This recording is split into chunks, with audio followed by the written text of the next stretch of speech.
Students, तो आज का जो हमारा टॉपिक है वो है इंटरफेरेंस ऑफ लाइट बीम। तो मान लीजिए S1 और S2 दो स्लिट्स हैं जो कि बहुत नैरो हैं और इनके बीच का सेपरेशन बहुत स्मॉल है, राइट। यानी कि ये दोनों slits they are very very close to each other. So ये हमारी S1 और S2 स्लिट्स कोहेरेंट सोर्सेज की तरह से एक्ट करेंगी और इन S1 और S2 स्लिट से दो कोहेरेंट बीम्स एमिट करेंगी। ये दोनों कोहेरेंट बीम्स की सेम वेवलेंथ होगी, सेम फ्रीक्वेंसी होगी और इनका एम्पलीट्यूड भी या तो इक्वल होगा या ऑलमोस्ट इक्वल होगा, right. The difference between amplitude will be very very small. तो मान लीजिए एक बीम का एम्पलीट्यूड A1 है और दूसरी बीम का एम्पलीट्यूड A2 है। ये दोनों बीम्स बहुत ही नैरो होंगी और ये दोनों हमारी कोहेरेंट बीम्स हैं। नाउ जब ये कोहेरेंट बीम्स ट्रेवल करेंगी तो ये आपस में सुपर इम्पोज करेंगी और इनके सुपर इम्पोजिशन के कारण जो रिजल्टेंट इंटेंसिटी होगी वो नॉन यूनिफॉर्मली डिस्ट्रीब्यूटेड हो जाएगी। कहीं पर इंटेंसिटी किसी पॉइंट पर मैक्सिमम हो जाएगी तो किसी पॉइंट पर वो मिनिमम हो जाएगी। सो रिजल्टेंट इंटेंसिटी का रीडिस्ट्रीब्यूशन होना जब दोनों कोहेरेंट बीम्स आपस में सुपर इम्पोज करती हैं, इसको इंटरफेरेंस ऑफ लाइट बीम कहते हैं, राइट।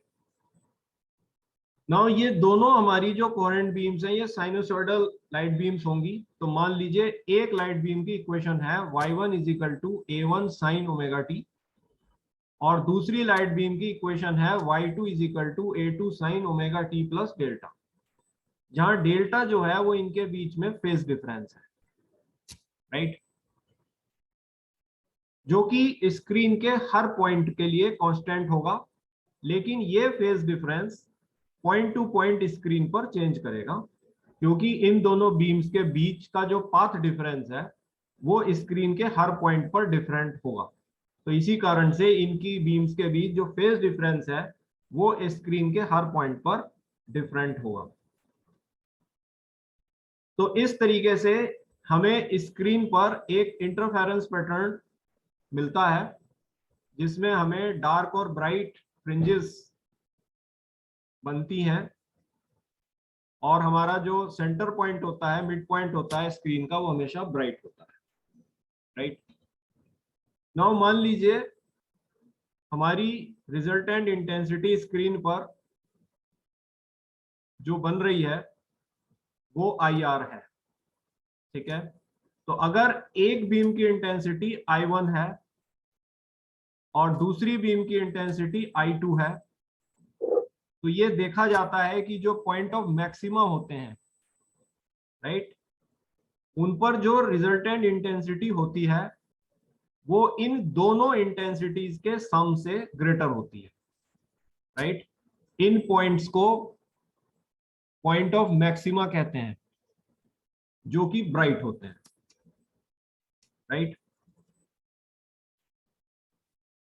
दूसरे पॉइंट्स पर जो डार्क पॉइंट्स मिल रहे हैं उन पे जो रिजल्टेंट इंटेंसिटी होती है वो इन दोनों बीम्स की इंटेंसिटी के सम से लेस होती है।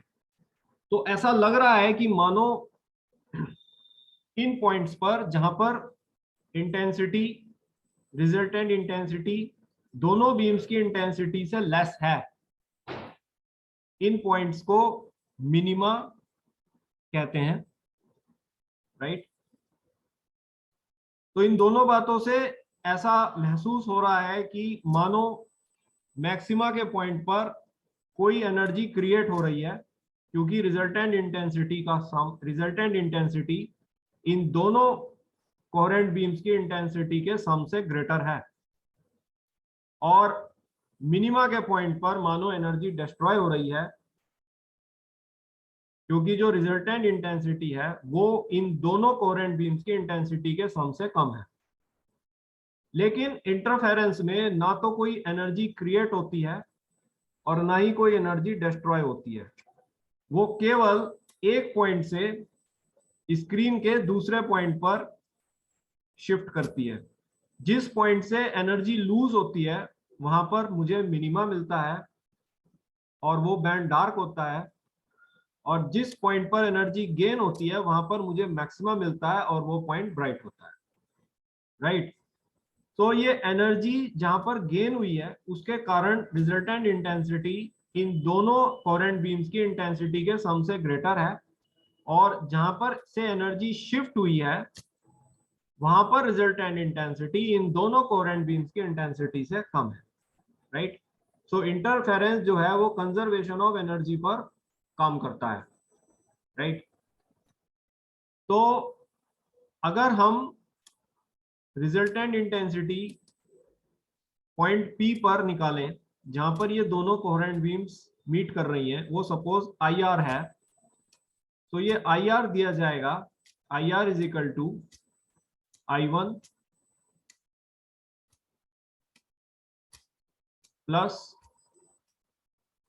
I2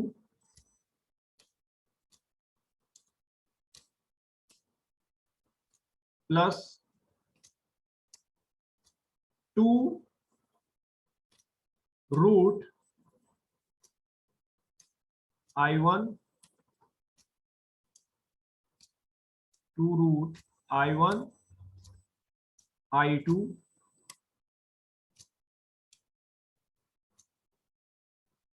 राइट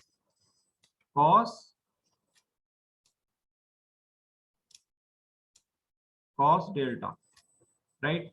ये जो फॉर्मूला आता है ये प्रिंसिपल ऑफ सुपरपोजिशन से आता है, राइट। नाउ अगर हमें रिजल्टेंट इंटेंसिटी मैक्सिमम चाहिए जो कि मैक्सिमा के पॉइंट पर मिलती है जहां पर हमारा कंस्ट्रक्टिव इंटरफेरेंस हो रहा है, तो IR के मैक्सिमम वैल्यू के लिए IR मैक्सिमम कब होगा?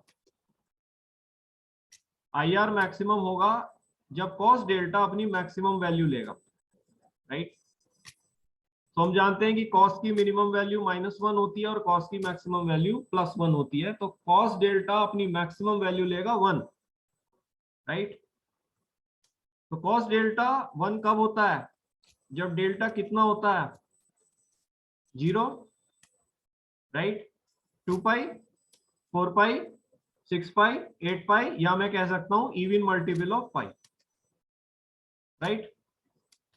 तो जब इन दोनों बीम्स के बीच का जो फेज डिफरेंस है जिन जिन पॉइंट्स पर 0 या इवन मल्टीपल ऑफ पाई होगा वहां वहां मुझे मैक्सिमा या कंस्ट्रक्टिव इंटरफेरेंस मिलेगा, राइट। तो ये 0 होता है स्क्रीन के मिड पॉइंट पर, क्योंकि स्क्रीन के मिड पॉइंट पर ये दोनों कोहेरेंट बीम्स सेम फेज में मीट करेंगी, क्योंकि इनके बीच का पार्ट डिफरेंस स्क्रीन के मिड पॉइंट पर 0 होता है। नाउ ये रिजल्टेंट इंटेंसिटी मिनिमम कब होगी? ये रिजल्टेंट इंटेंसिटी मिनिमम होगी जब कॉस डेल्टा अपनी मिनिमम वैल्यू को अटेन करेगा, राइट।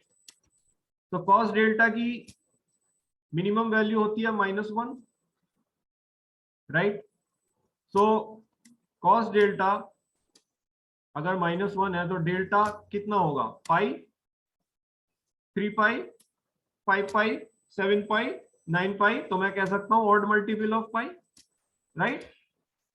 तो इन दोनों कोहेरेंट बीम्स के बीच का फेज डिफरेंस जिन पॉइंट पर ऑड मल्टीपल ऑफ पाई होगा वहां मुझे मिनिमा मिलेगा या डिस्ट्रक्टिव इंटरफेरेंस मिलेगा, राइट। तो ये बात तो है फेज डिफरेंस की। अगर हम बात करें पाथ डिफरेंस की, तो पाथ डिफरेंस जो है वो फेज डिफरेंस से रिलेटेड होता है। जैसे delta is our phase difference and del is our path difference. तो phase difference is equal to 2 pi by lambda into del, right. तो यहां से अगर ये डेल जो है डेल्टा जो कि फेज डिफरेंस है, अगर ये इवन मल्टीपल ऑफ पाई है इवन मल्टीपल ऑफ पाई ये कहाँ होता है, मैक्सिमा पर, या कंस्ट्रक्टिव इंटरफेरेंस के लिए delta even multiple of pi होगा। तो हम लिख सकते हैं 2n pi is equal to, right, 2 pi by lambda, 2 pi by lambda into path difference, जिसे मैं डेल बोल रहा हूं, इंटू डेल। तो यहां से हम इस निष्कर्ष पर पहुंचते हैं कि ये जो डेल है ये एन लैम्डा होगा, या इस एन लैम्डा को मैं लिख सकता हूं 2n लैम्डा बाई 2, राइट। तो मैं ये कह सकता हूं कि मैक्सिमा पर या कंस्ट्रक्टिव इंटरफेरेंस के लिए दोनों कोहेरेंट बीम्स के बीच जो पाथ डिफरेंस होता है वो even multiple of lambda by 2 होता है, और जो फेज डिफरेंस होता है वो इवन मल्टीपल ऑफ पाई होता है, राइट। इसी तरह से मैं मिनिमा के लिए या डिस्ट्रक्टिव इंटरफेरेंस के लिए अगर फेज डिफरेंस को ऑड मल्टीपल ऑफ पाई मानता हूं तो मेरा जो पाथ डिफरेंस होगा वो इससे निकाला जा सकता है 2n minus 1 pi is equal to, right, 2 pi by lambda, 2 pi by lambda into del, 2 pi by lambda into del, right. तो यहां से ये डेल मुझे मिलेगा odd multiple of lambda by 2, it will be 2n minus 1, 2n minus 1 lambda by 2। तो minima या destructive interference के लिए दोनों कोहेरेंट बीम्स के बीच जो पाथ डिफरेंस होता है वो odd multiple of lambda by 2 होता है, और जो फेज डिफरेंस होता है वो ऑड मल्टीपल ऑफ पाई होता है, right? So I hope you understand what is the interference of light beam, what are the conditions to obtain constructive interference, what are the conditions to obtain destructive interference, right? And for the interference to take place, interference होने के लिए ये आवश्यक है कि दोनों interfering beams coherent होनी चाहिए। वो इनकोहेरेंट या इंडिपेंडेंट बीम से नहीं हो सकता है, क्योंकि इंडिपेंडेंट सोर्सेज से के बीच का जो फेज डिफरेंस होता है वो टाइम का फंक्शन होता है किसी भी पॉइंट पर स्क्रीन के, और जब टाइम के साथ चेंज करेगा तो इंटेंसिटी टाइम के साथ चेंज करेगी, मैक्सिमा की जगह मिनिमा और मिनिमा की जगह मैक्सिमा बनेगा, एनर्जी यूनिफॉर्म हो जाएगी और इंटरफेरेंस पैटर्न गायब हो जाएगा।